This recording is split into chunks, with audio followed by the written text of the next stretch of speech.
যার ঘরে আমি একা, একটু ভয়ই পেয়েছিলাম। বিশ্বাস করুন ভদ্রলোক আমার বাবার চেয়েও তার বেশি বয়স হবে, যখন কাছে এলো দেখলাম। উনি আমাকে খুব কম্পিত কণ্ঠে জিজ্ঞাসা করলেন, are you coming from Calcutta? আমি বললাম ইয়েস।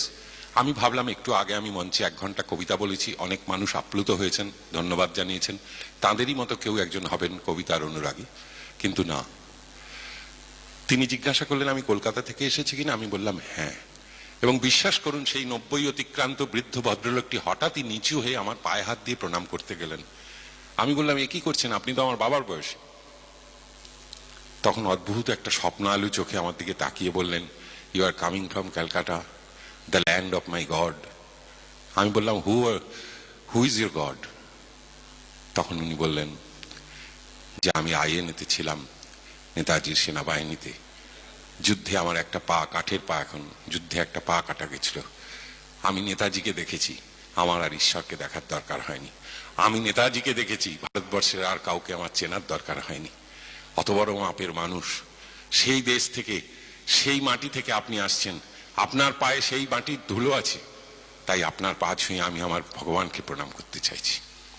আমার চোখে জল এলো।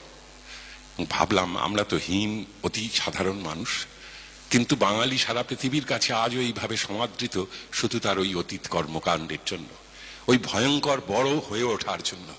আমাদের ছেলে মেয়েকে আমরা শুধু পয়সায় বড় করতে চাইছি, বৈভবে বড় করতে চাইছি, বিলাসে বড় করতে চাইছি। সে বড়টা কি সত্যি বড়? একটু বাবা মায়েরা ভেবে দেখবেন। আমার গলির মধ্যে বাড়ি, অনেকদিন বাড়িতে থাকি, এখন আমি রিটায়ার করেছি, চাকরি থেকে সরে এসেছি, অনেকদিন নিজের বসার ঘরে বসে টসে থাকি। স্কুল টাইমে মায়েরা বাচ্চাদের নিয়ে যান, আমি নিজে কানে শুনতে পাই একজন মা তার বাচ্চাকে বলছে যে কালকে টিফিন দিয়েছিলাম, তুই অন্যকে কেন দিয়েছিস, তুই নিজে খাসনি কেন? কালকে যদি দেখি যে তুই অন্যকে দিয়েছিস, তোকে কিন্তু ভীষণ মারবো। একটা মা তার ছেলেকে শিখিয়ে দিচ্ছে কাউকে দিও না, নিজে খাও। সেই ছেলে বড় হয়ে ওই মাকে বৃদ্ধাশ্রমে পাঠিয়ে দেবে যে এই বুড়িটা আমার বাড়িতে কেন, এই বুড়িটা আমার বাড়িতে কেন, আমি রোজগার করছি, আমি খাবো। আমার কে শেখালো? কে শেখালো? মা শেখালো। একটু মায়েরা ভাবুন। আমি স্কুলে পড়েছি, হায়ার সেকেন্ডারি পরীক্ষা দিয়েছি, পরে গ্র্যাজুয়েশন করেছি, আমার মা কোনোদিন আমার স্কুল কলেজ দেখেননি। এখন প্রতিটি স্কুলে গিয়ে দেখুন মায়েরা সকাল থেকে সন্ধ্যে অবধি স্কুলে বসে আছেন।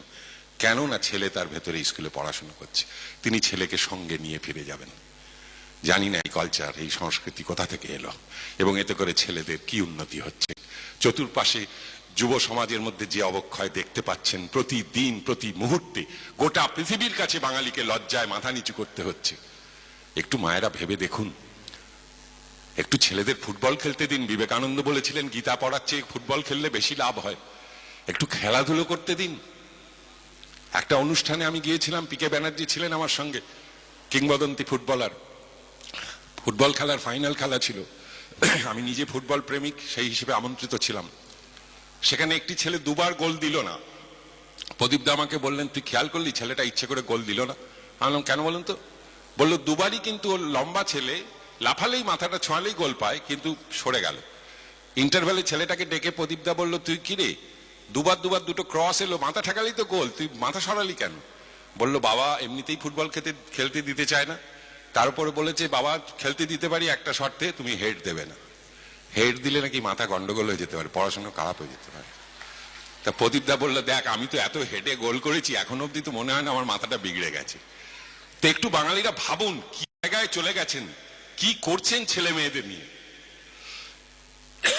এই অবিমৃষ্যকারিতার মিছিল যদি চলতে থাকে,